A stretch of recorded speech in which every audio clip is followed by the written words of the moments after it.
Welcome to the English Learners. In today's episode, we'll be practicing English listening and writing skills by diving into some real-life stories. These stories will not only improve your listening, but also help you learn new vocabulary and sentence structures. Whether you're commuting or relaxing at home, you can listen and absorb the language naturally. So, if you enjoy this episode, don't forget to press the like button. It helps us bring more content like this to you. Now, let me share a story about my friend Sam. Sam had always been a quiet person and didn't really enjoy talking much in social situations. One day, he had to go on a work trip to another city, and he found himself in a room full of strangers. At first, he was nervous and unsure about how to interact with people. But then, something interesting happened. He realized that he didn't have to speak perfectly. All he needed to do was be natural, ask simple questions, and listen carefully to others.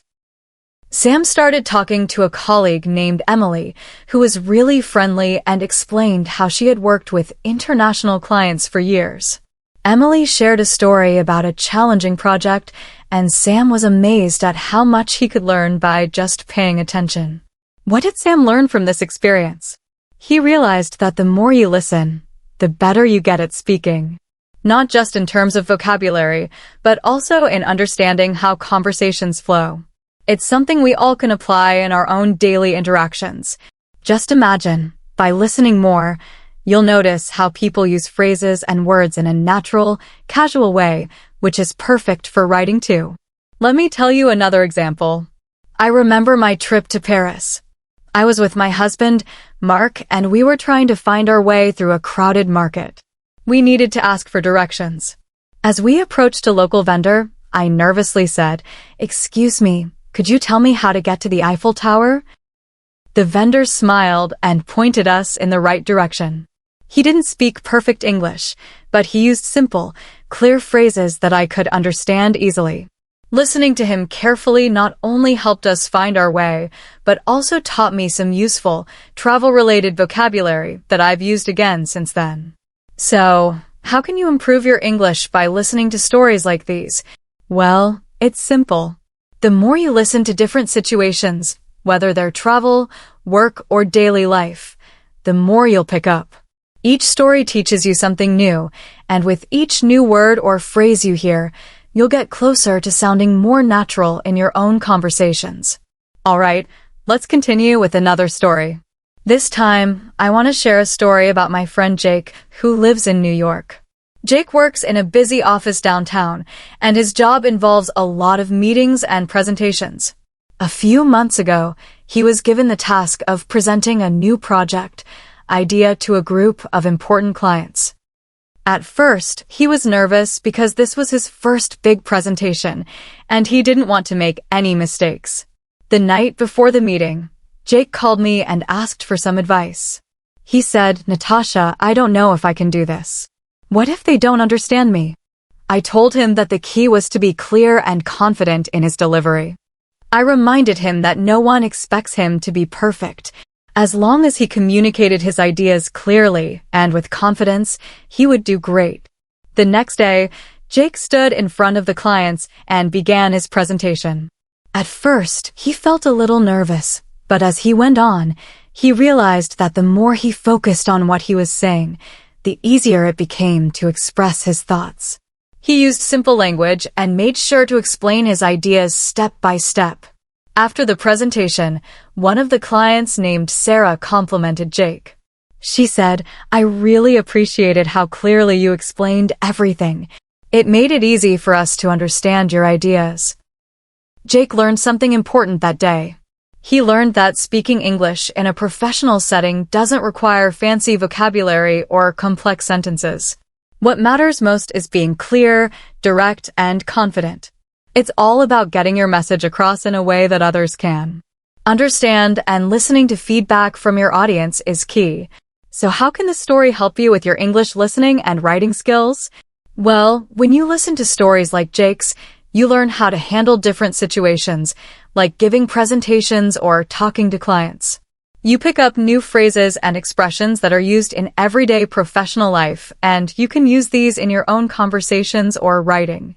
Now, let's move on to another example from my own experience. A few years ago, I visited my uncle in Chicago.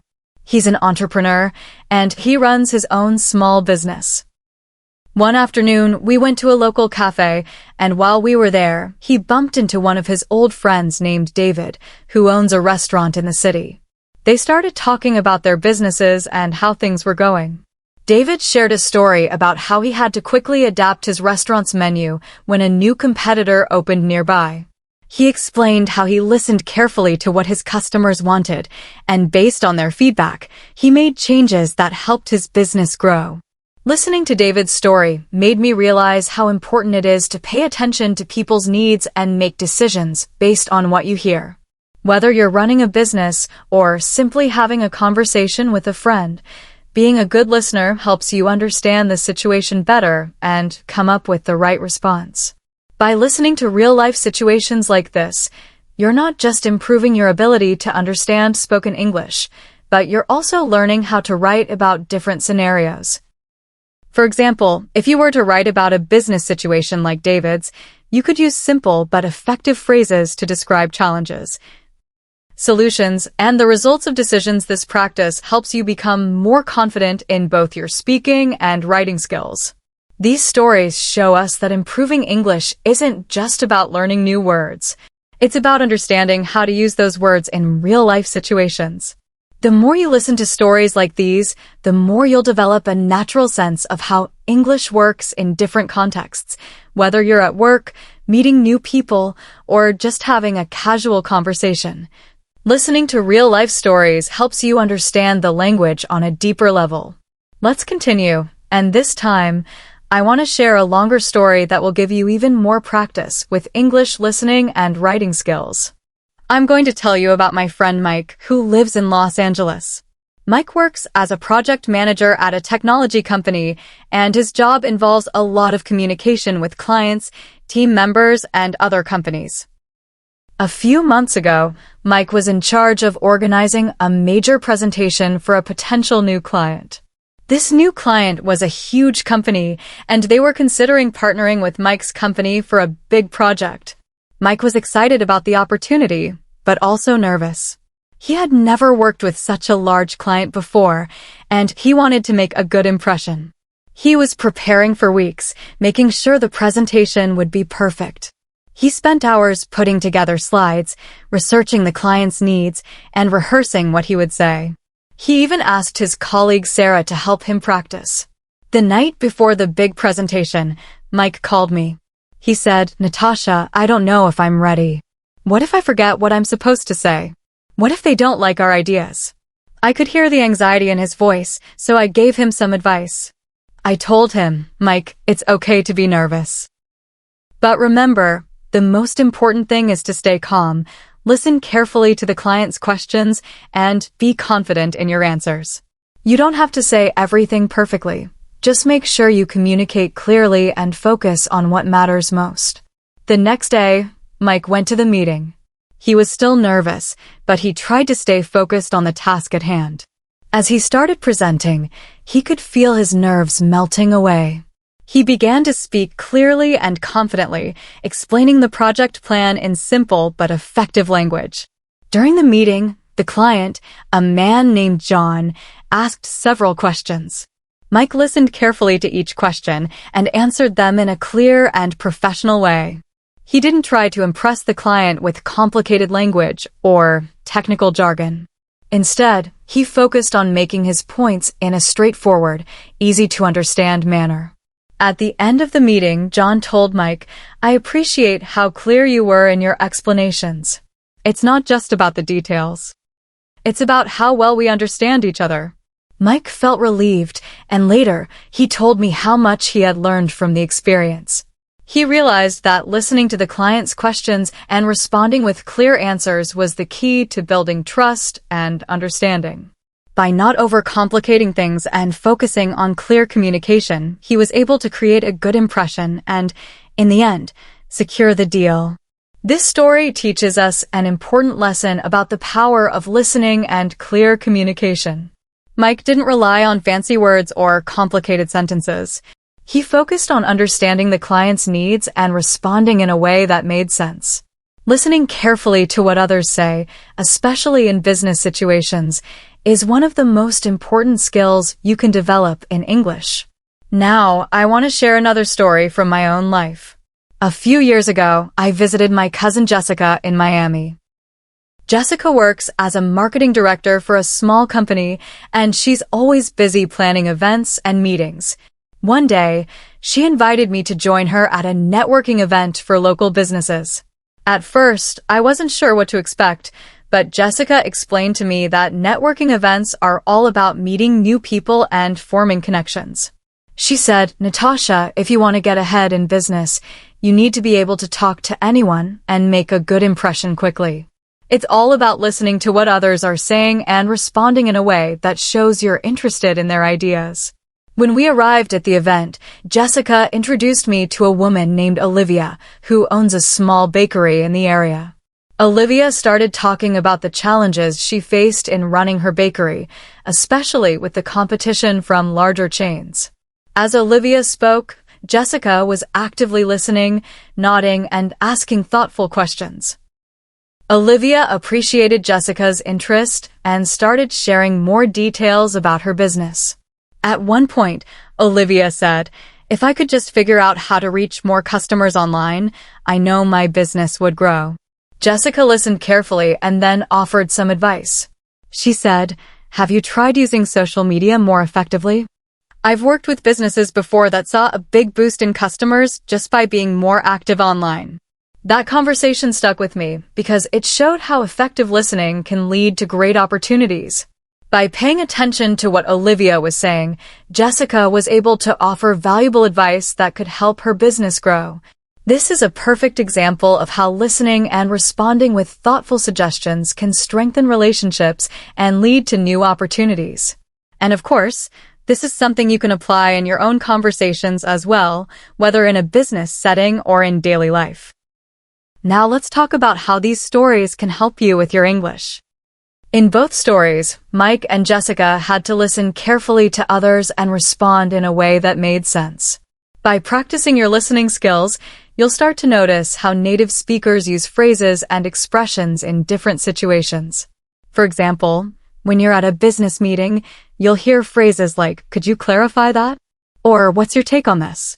These are useful phrases you can use when you find yourself in similar situations. Listening to conversations like these will also help you understand the natural flow of a discussion. You'll learn how people transition from one idea to another, how they ask questions, and how they respond in a friendly, professional way. All of this will improve your writing as well because you'll be able to use the same language patterns in your own writing.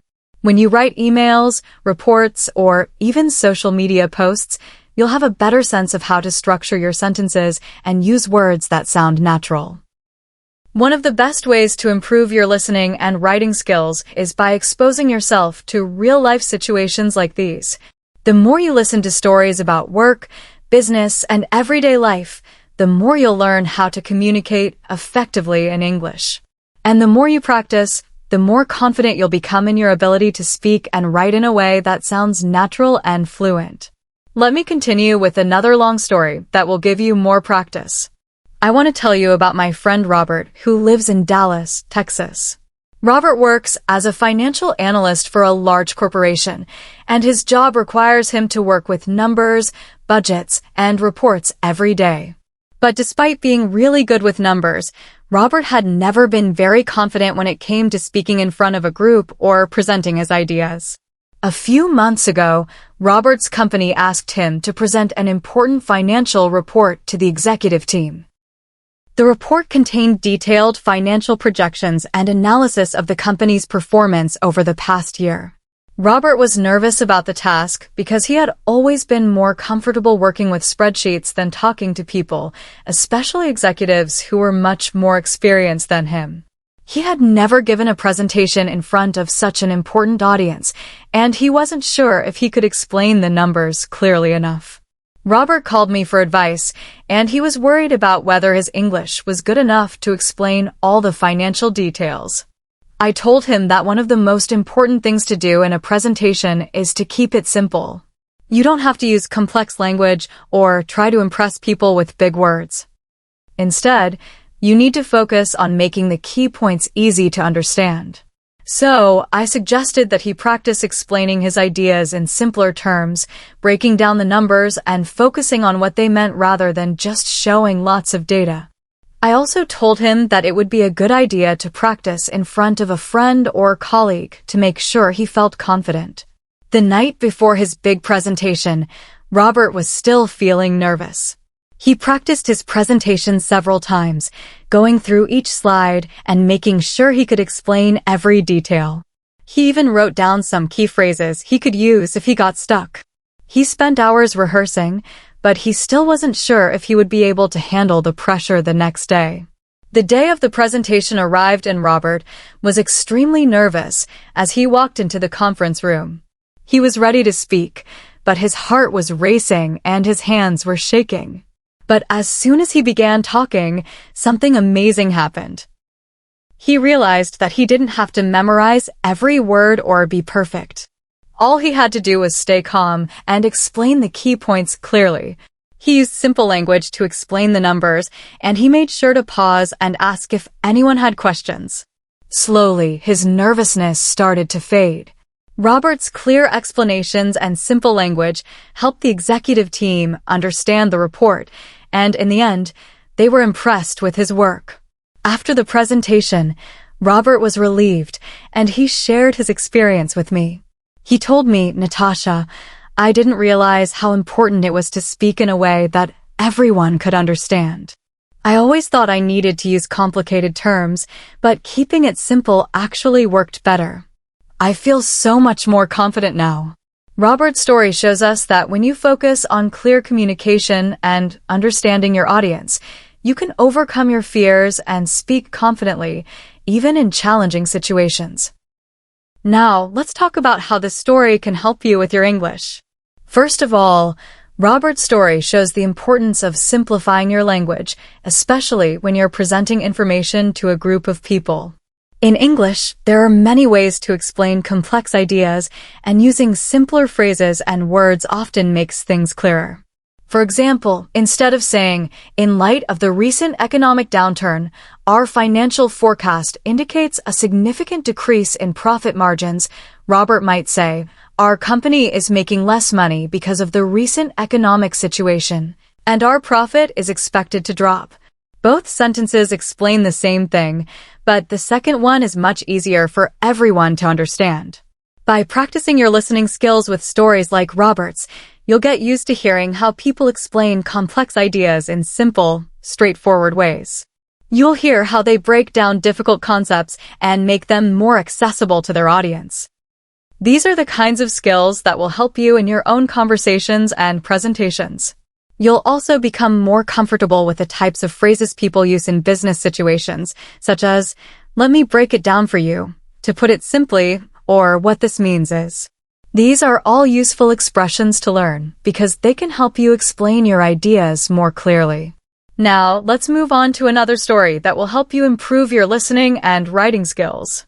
This one is about my friend Alex, who works as a lawyer in Washington, D.C. Alex specializes in corporate law, which means he spends a lot of time advising companies on legal matters. One day, Alex was working on a case for a large client who was dealing with a complicated legal issue. The client was under a lot of pressure and needed Alex's help to resolve the situation as quickly as possible. Alex told me that one of the challenges he faced with this client was that the client didn't always understand the legal terms that Alex was using. As a lawyer, Alex was used to using legal jargon and technical language, but he realized that this wasn't helping his client. So Alex decided to change his approach. Instead of explaining things in a way that was full of legal terminology, he started using simpler words and examples that his client could relate to. For example, instead of saying breach of contract or liability, Alex explained the situation by saying, You didn't keep your promise, and now the other company is saying you owe them money because of it. At first, the client was a little confused, but as Alex continued to explain things in simpler terms, the client began to understand the situation much better. Alex also made sure to give examples that were easy for the client to relate to based on everyday situations. By the end of the meeting, the client thanked Alex for explaining things in a way that was easy to understand. The client said, "I feel much more confident now that I understand the situation. You've made things much clearer for me." This story shows that, just like in Robert's case, it's important to make sure your audience understands what you're saying. In business or any other setting, you can't assume that people will understand complex language, especially if they're not familiar with the topic. Using simple words and giving examples can help bridge that gap and make sure everyone is on the same page. By listening to stories like Alex's, you'll learn how to take complicated information and explain it in a way that anyone can understand. These kinds of lessons are valuable for improving both your listening and writing skills. When you listen to stories where people explain things clearly, you learn how to use simple and direct language in your own conversations and writing. This skill will help you in business meetings, presentations, or even when you're explaining something to a friend or family member. Let me continue with another story that will give you more insight into real-life situations. This time, I want to share a story about my friend Sam, who lives in Chicago, Illinois. Sam works as a project manager at a tech startup, and his job involves overseeing different projects, managing teams, and making sure deadlines are met. One of Sam's responsibilities is to ensure that all the different parts of a project come together smoothly and on time. He enjoys his job, but has faced challenges with team members who sometimes don't communicate clearly. A few months ago, Sam was working on a big project for a new app that his company was developing. The project involved different teams: designers, programmers, marketers, and customer support. Each team had different tasks, and they needed to collaborate closely to make sure everything was done on time. However, Sam noticed that there was often confusion because team members weren't communicating their ideas and progress effectively. Some people were sending long emails with too many details, while others were giving short updates that didn't provide enough information. As a result, Sam had to spend a lot of time making sure everyone was on the same page. Sam realized that he needed to improve communication within the teams to make the project go smoothly. He decided to hold weekly meetings where each team could give a short update on their progress. He also set up a simple system where everyone would use one tool to track their tasks and deadlines. This way, all the teams could see what others were working on and how the project was progressing. At first, some team members were skeptical about the changes. They weren't sure if the new system would work, but over time, as the project progressed, they saw the benefits. The weekly meetings helped everyone stay on track, and the tool allowed them to keep all the information in one place. Communication became clearer, and people started working more efficiently. The project ended up being completed on time, and the app was launched successfully. Sam was proud of the work his team had done, and he learned an important lesson about the power of clear communication. Sam's story is a great example of how communication can make or break a project. It also shows how making small changes in how you communicate can lead to big improvements. By simplifying things and making sure everyone is on the same page, you can avoid confusion and work more effectively. This story is helpful for improving your listening skills because it shows how people in a professional environment communicate with each other. Sam's story also teaches you how to give and receive clear updates, which is something you can practice in your own life. Now, let's look at another example from my friend Jessica, who lives in Los Angeles, California. Jessica works as a marketing manager for a well-known clothing brand. Her job involves working with her team to develop advertising campaigns and create strategies to reach their target audience. Recently, Jessica was given the task of launching a new product line for the company, which was a big responsibility. This new product was a collaboration with a famous influencer, and the company was expecting it to be a huge success. However, Jessica quickly realized that coordinating a campaign for a high-profile collaboration was more complicated than she had anticipated. To start, Jessica needed to make sure that all the different parts of the campaign were aligned. She worked with the creative team to design advertisements, the social media team to create posts and videos, and the sales team to make sure they were ready to promote the new product in stores. Each team had its own tasks, and Jessica needed to make sure that everything was completed on time and to the right standards. As Jessica worked on the campaign, she encountered some challenges. One of the issues was that different teams had different ideas about how the campaign should look. The creative team wanted to focus on bright, bold visuals, while the social media team preferred a more subtle, minimalist approach. The sales team, on the other hand, wanted to use traditional marketing strategies that focused on discounts and special promotions. At first, Jessica felt overwhelmed. How could she bring all these different ideas together and make sure everyone was happy? After thinking about it, Jessica realized that she needed to have a meeting with all the teams to discuss their ideas and find a way to bring them together. She also realized that she needed to communicate clearly about the goals of the campaign and why certain decisions were being made. Instead of trying to please everyone, she focused on finding the best approach that would work for the brand and for the product. Jessica's meeting with the teams went really well. She listened to everyone's concerns and suggestions, but she also made it clear that the campaign needed to stay true to the brand's identity. After some discussion, they all agreed on a strategy that combined the best ideas from each team. The campaign was launched, and it ended up being a huge success. The new product line sold out in record time, and the company received a lot of positive feedback from customers. This story about Jessica is a great example of how effective communication can help resolve conflicts and bring people together. It shows that when there are different opinions, it's important to listen to everyone, but also to stay focused on the overall goal. Jessica used her communication skills to guide the team and make sure that everyone was working toward the same objective.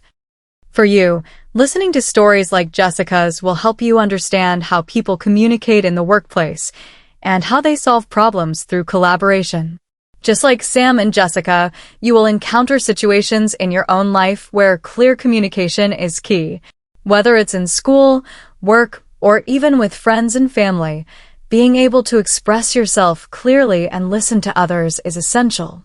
This is why practicing your listening skills with real-life stories is so valuable.